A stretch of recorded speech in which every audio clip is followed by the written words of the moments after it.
we have a new poet, Brenda, am I gonna say this right? If I don't say it right, Brenda, correct me. Poelzer? Close enough. Close enough.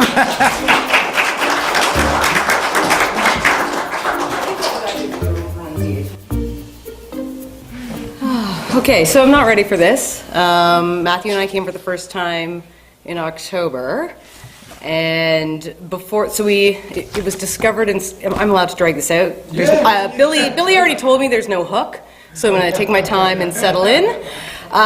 So we heard about it, or I heard about it anyway, in September, and I'd written this poem, or I had this idea for a poem, and I was driving, and so I kind of said it out loud, and I was like, wow, that's amazing, I gotta write that down. And I didn't write it down, and then we didn't make it in September, but we did come in October. And it had already been over a month, and I had not written this poem, this amazing poem that I wrote down. And then after we were here that night, went home, and I woke up at about 3, 4 in the morning, inspired by the people here, and I felt like, I've got this flow, I've got to write this poem down, I've got to get it started. So I actually did write it in the dark. I couldn't really see what I was writing, and it was just kind of a stream of consciousness sort of thing. It sucks. It's not what it was originally, I'm not going to lie. But it's a start, so, and because it is about time, I thought this is something I can share with you every month for the rest of my life and work on it. But I guess I'm just going to give you the bare bones rough copy. I'm also very self-conscious about poetry. So I remember in high school, which believe it or not was over 20 years ago, and at this point you go, exactly, I was in high school over 20 years ago? No way, that girl wasn't. Anyway, yeah. I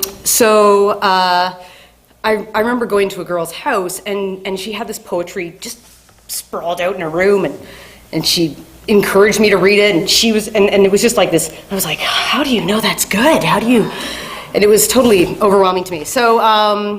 So as much as I feel comfortable standing here before you, I am clearly stalling because I don't want you to hear my poem, and I'm trying to excuse it because I'm saying it's a rough draft, I don't even care about it, but I kind of love it. But it is the rough bare bones that I wrote in the middle of the night because of my first experience at the Tuesday Muse. All right, so I'll give it to you. All right. So I wrote this story about time and traveling back, but it's about time. It's about time repeating itself. It repeats myself, and I find myself in a tree or a park. I'm 7 or 8, no more than 10. And I approach myself, and I wonder if this child will recognize me, see themselves in me. And I wonder if I should tell them, I'm not a stranger, I'm you, or you are me. I'm beside myself. And so the space between us grows smaller, and looking into each other's eyes, I wonder if you can recognize me. We are one, we are the same. We were the same. At one point, I was you and you were me, but now I am beside myself.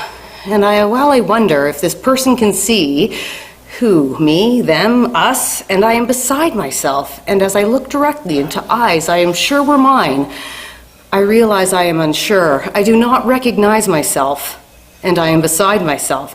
I am literally beside myself, and I think, how am I not myself? How am I not myself? How am I not myself? And it repeats over and over and over and over, and I repeat myself. How am I not myself? But it's about time. It's about time, but it stops.